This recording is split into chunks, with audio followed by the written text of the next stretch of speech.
They told you Harley was done. Dealers drowning in bikes, prices about to fall off a cliff, market in free fall. Then the Q2 numbers hit, and they told a completely different story. Harley didn't just survive, they flipped the script. Retail beat shipments. Dealer floors finally cleared. And for the first time in years, the guys who actually turn wrenches and write deals are saying, yeah, this feels right. Tonight, we're breaking down what really happened in Harley's 2026 Q2, and by the end, you'll know exactly what this means for your resale, your next deal at the counter, and whether you should buy now or wait. So stick with me all the way through before you set foot in a dealership. What's happening? Q2 2026 reversed the slide. Revenue topped forecasts. Retail outpaced shipments. Dealer inventory thinned. Gross margin held firmer than feared. Management set it straight. Retail stabilized as allocation discipline aligned with demand. That is, corporate for floors stopped flooding, and bikes actually sold. Dealers echoed it in plain talk. Units moved without giveaways. Aged counts dropped. Trade-ins arrived cleaner and priced real. When velocity returns, your resale breathes. Appraisers see momentum, not dust. You keep more money when you swap saddles. Shops feel it too. Paid work fills calendars. Warranty triage stops ruling the day. Confidence returns to the counter. Critics called for deeper pain. The quarter disagreed. Not luck. Execution. Calendar, product, and cash finally pointed the same way. Look at the gap between shipments and retail. That spread narrowed. When retail catches shipments, carrying costs shrink. Managers stop taping over problems. They start writing clean deals. You likely felt the tone shift already. Fewer runarounds, faster out-the-door numbers. The earnings simply put ink to what riders saw on Saturdays. The next question is mechanical. Which internal levers click together to make the reversal real and keep it from fading? Time to open the allocation book and see how timing freed the floor. Timing fix. Allocation was the wrench. Regional logs showed drops hitting when riders buy, not 2 months early, not 2 months late. Northern stores pulled closer to clear skies. Southern stores smoothed hot months without stuffing corners. A dealer operations rep said the quiet part. We match deposits instead of guessing. That is how you starve bloat without starving choice. You felt selection, not clutter. The right trims met real weekends. Test rides turned into signatures because the bike you wanted sat there. Fewer orphans lingered on back walls. Managers spent less time shuffling metal and more time working numbers that respected you. Timing cleans the sales floor. It also restores trust. Promise trucks actually delivered what was promised. The logs backed the gut feel. Aged days fell. Sister store transfers eased. Color swaps dropped. The network stopped chasing itself. That stability matters at the desk. It also matters for service, because sold bikes return for paid work. Velocity pays more bills than clearance banners. For your wallet, timing beats slogans. Right bike, right month. Right rider cuts friction. It kills the pressure games you already know. It keeps you from settling for the almost right machine. That is how satisfaction rises, without printing rebates. If you want straight, rider-first reporting. Tap like so others see it. Subscribe for more videos. Share your take in the comments. What are you seeing at your dealer this quarter? Finance pivot. Financing is the most important thing. Dealer notices in Q2 spelled relief. Floor plan interest support narrowed the bleed. Curtailments eased for stores that turned responsibly. Back-end money linked to actual retail replaced blanket spiffs. A dealer finance manager put it clean. We got paid to sell, not to warehouse. Lower holding costs rewired behavior at the desk. Lower carry lets managers meet you where you are. Fewer stuffed add-ons to patch thin deals. More straight value for clean trades. Less panic in the pen. Liquidity shows up as respect for your time. It also shows up as steadier pricing. When a store is not underwater, it does not need to drown you to breathe. Paper trails confirmed the posture shift. Dated unit penalties fell. Fast turn bonuses rose. Lenders granted small grace windows to top performers. Cash stayed in the business instead of leaking to interest. That cash funded service parts, event nights, and cleaner recon. You felt it as shorter waits and better prep on delivery. Your side of the counter wins from sane finance. A fair offer lands faster. The number matches what was said. You ride sooner. The store still eats because the plan rewards movement, not storage. Everyone leaves with dignity intact. Cash and timing only matter if the right machines are on the floor, so let's talk mix. Heritage surge. Product mix.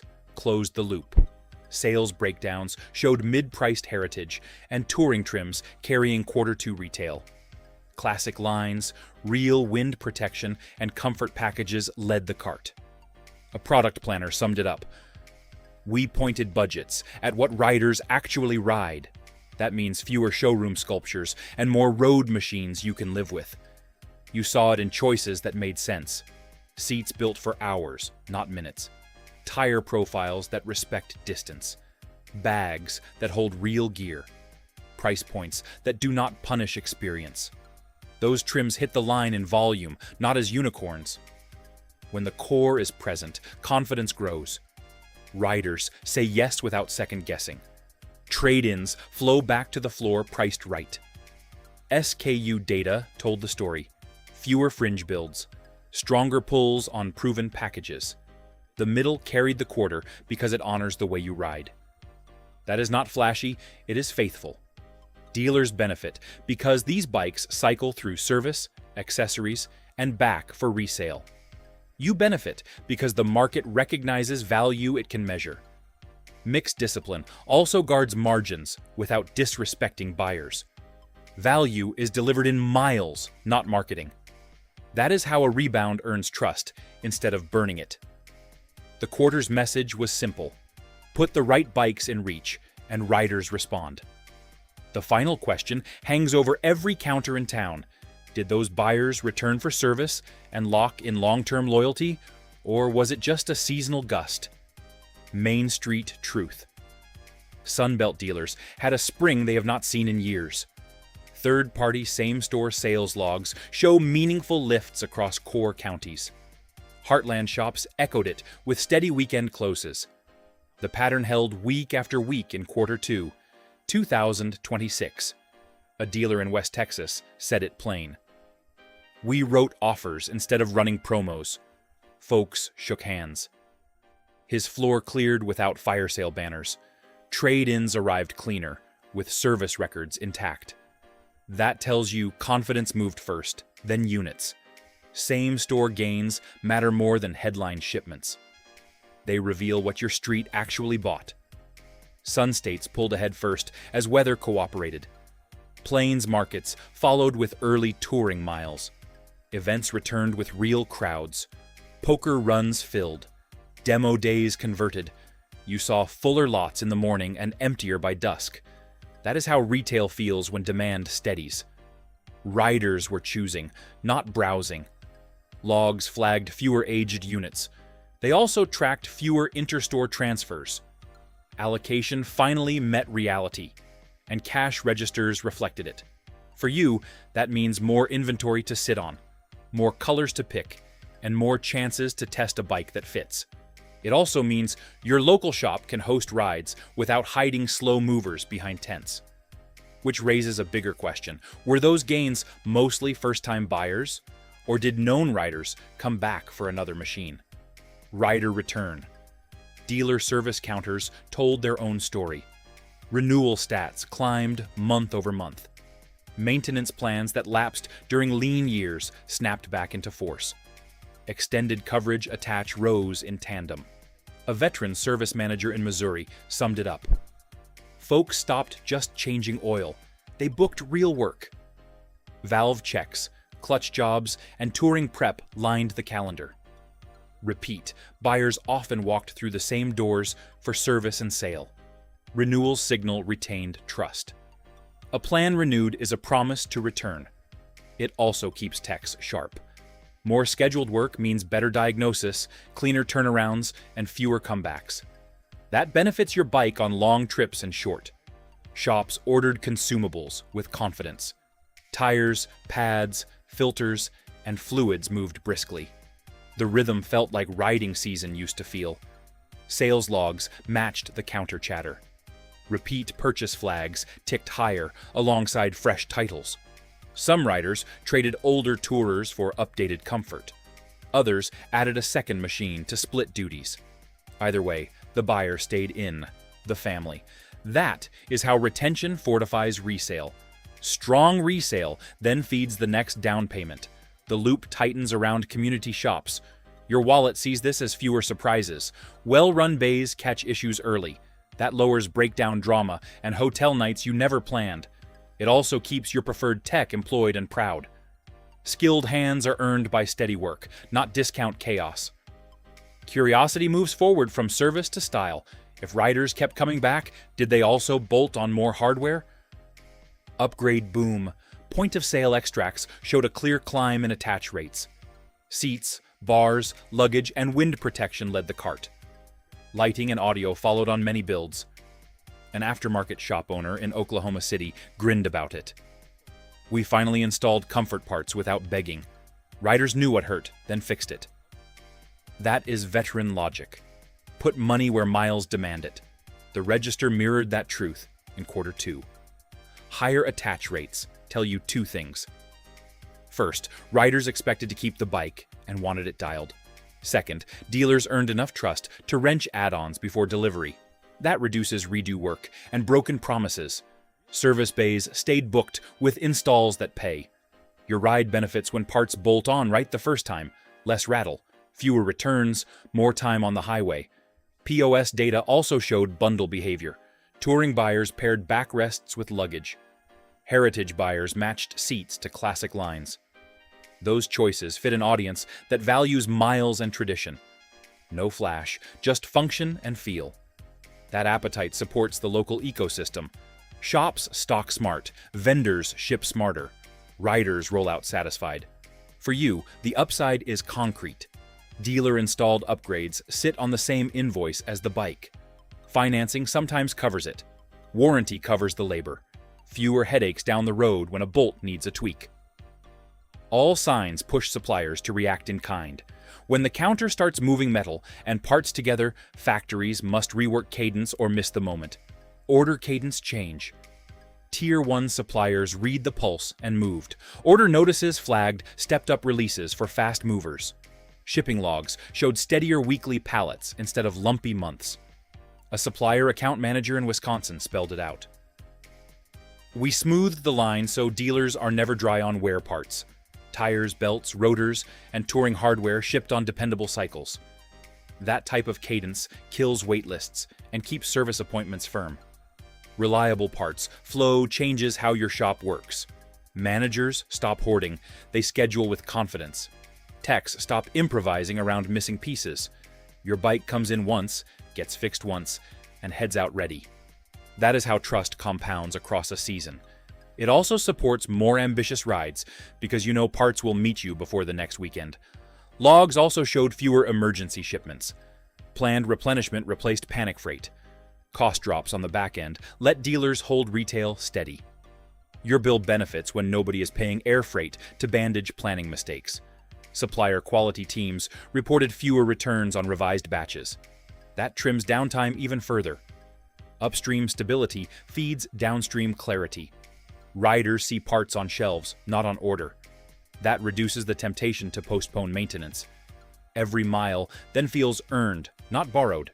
One last thread ties operations to markets. When suppliers lift volumes and deliveries stay smooth, outside money usually notices first. Did investors re-rate the stock after seeing an operational beat turn into cleaner supply lines? Dealer winners. Sales ranking lists told the tale before corporate said a word. Stores that disciplined ordering and matched deposits climbed. Allocation records show those outlets receiving preferred shipments as retail velocity held. A top dealer in Central Tennessee put it plainly. We stopped warehousing dreams and started delivering keys. His team tightened appraisals, moved trade-ins quickly, and prioritized service-ready units. Customers noticed fewer excuses and more clean titles ready by the weekend. That earned repeat business without cutting corners.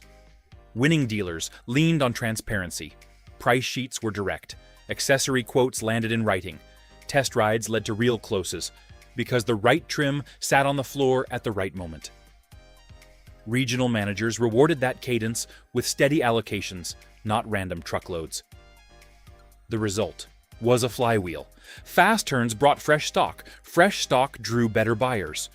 Better buyers produced cleaner trades that sold again. You feel the difference at the counter, fewer backroom delays.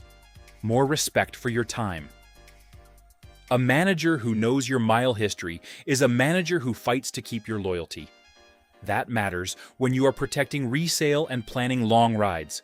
It matters when you want the service writer to remember your setup and preferences. On the flip side, not every storefront caught the wind. Some were late to change, others ignored allocation discipline and paid for it with stale floors. The obvious question follows. If winners accelerated, where did laggards end up when cash got tight? Let's walk across town to see what a slow-turn showroom faced when the bills came due. Cash squeeze. Aged units do not just gather dust, they devour cash. Anonymized floor plan reports showed curtailments stacking on stores that missed turns. Interest clocked daily while traffic thinned. One struggling owner in the upper Midwest admitted the trap. I stocked the wrong months, then chased promos to dump them. Discounting hardened buyers without clearing the oldest bikes. Parts sat unpaid. Service bays idled between small jobs. The math got ugly by late quarter. When a showroom jams with wrong builds, managers reach for bandages. Add-ons get pushed to patch thin margins. Trade offers sink to protect the balance sheet. You feel it as pressure and delay. That is not a negotiation. That is a lifeline grab. Floor plan stress also smothers the calendar. Rides get canceled. Demo days shrink. Community goodwill fades while late fees mount. The pain flows into service. Tech hours are cut to save cash. Good wrenchers drift to busier shops across town. Wait times stretch for basic work. Warranty turns slow because parts cannot be pre-ordered with confidence. You pay twice, once in time and once in frustration. The store's reputation takes a hit that no rebate can fix. Laggards were not doomed by fate. They were pinned by timing and denial. Allocation undisciplined. Financing unmanaged. Promotions misused. Meanwhile, riders still needed quality service everywhere, not only at the winners. Which leads to the human side of the ledger. When demand picked up for maintenance and installs, who turned the wrenches and what were they paid to stay? Pull the service door open and look at the bay floor where hiring and pay shaped your repair line. Tech crunch, service boards filled as riding season settled in. Hiring notices went up for certified wrenchers and seasoned riders. Wage sheets in several markets nudged higher to keep veterans on the line. A master technician in Kansas shared the trade-off. If you want me there on Saturday, pay me like my work prevents comebacks. Shops that listened gained speed and quality. Those that hesitated watched talent cross the street for steadier schedules and cleaner bays. Strong bay calendars sharpen skills. Routine work builds rhythm. Complex jobs then land on the right bench, not the nearest open lift. That saves you return trips and protects long trips from preventable failures. Pay pressure is not a fad. It is a reflection of real demand. Good techs carry institutional memory. They know which years like certain torque values, which seals weep first, and which fasteners hate reusing. Dealers responded in different ways. High performers adjusted flat rates and added training stipends. They stocked service kits, so lifts never waited for common parts.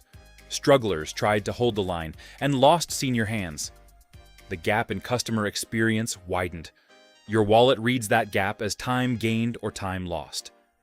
Better compensation attracts pros, and pros attract riders who value trustworthy work. That cycle raises standards without an edict. Yet rising expectations also pull an old topic back into the shop meeting room. When wages climb and calendars pack, technicians start comparing notes across town. Which brings us to a quiet conversation growing louder in some regions. How far does that conversation go toward formal organizing?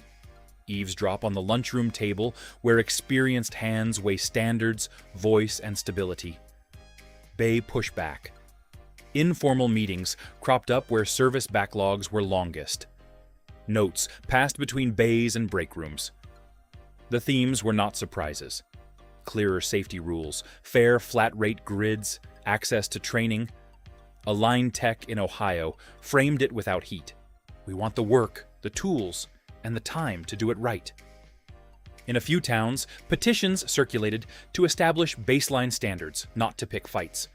Owners willing to talk set ground rules for overtime, lift scheduling, and parts holds. The mood was practical. Better standards can stabilize quality for you. When a shop locks in training time, your bike benefits from fewer guesswork repairs. When a service desk commits to realistic timelines, you can plan rides without gambling. That reliability builds community trust that outlasts a single season. It also keeps skilled hands from burning out and walking away in peak months.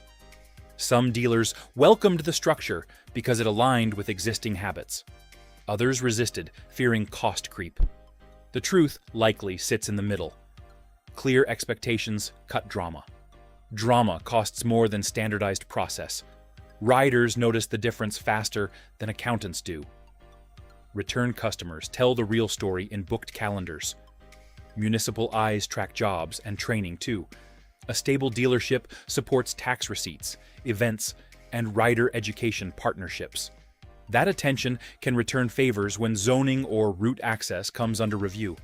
Healthy shops help defend the culture you care about. There is one more circle to complete. If quality improves and employment steadies, local governments start seeing dealerships as anchors, not just businesses. How they respond shapes the road ahead for riders and stores alike. Rival counterpunch. Rivals smelled opportunity the moment Q2 numbers hit. Regional ad buys showed targeted pushes in Sunbelt corridors and Great Plains towns. Flyers promised loyalty cash and low-rate financing for specific weekends. A rival marketing rep leveled with me behind a booth. We win share on calendar control. If Harley owns Saturday, we take Friday and Sunday. That is chess, not checkers. You will feel it as mailers and dealer calls. Short bursts, tight windows, trade-in math that only lives for 48 hours. The aim is simple. Catch you before you walk into a store that actually has your color and trim. Some regions will see demo tours stacked on local events. Others will lean on extended test rides and hotel vouchers. The goal is to peel off intention, not build new loyalty. Rivals will also posture around comfort and reliability. Expect side-by-side seating claims. Expect warranty extensions in touring lanes. The copy will jab at price without insulting heritage. They know the audience. They also know many of you rode their metal in the 90s. That history is a lever. Short-term deals can work for your wallet. Just keep your head. Read the dates, the rates, and the exit fees. If the incentive disappears in 2 days, ask why it exists at all. Curveball coming your way. Will price pressure hold or fade when allocation discipline keeps floors cleaner on the other side? Civic leverage. Healthy stores change how city halls listen. Council minutes in several towns logged dealership job postings and training grants. A county official in Kentucky put the math on one line. More paychecks on Main Street means more leverage during budget talks. When dealers hire, local tax receipts rise. That count gets noticed during festival permits, road repair schedules, and event policing. You feel it when parades keep their roots. You feel it when poker runs get escorted instead of ignored. Strong stores partner with visitor bureaus to anchor rides and reunions. That activity fills motels and diners. Municipal spreadsheets smile at that traffic. The result is a warmer room when riders ask for lane access, route markings, or noise enforcement that respects lawful pipes. Of course, policy is never free. Noise ordinances can sharpen during election seasons. Insurance topics surface after high-profile crashes.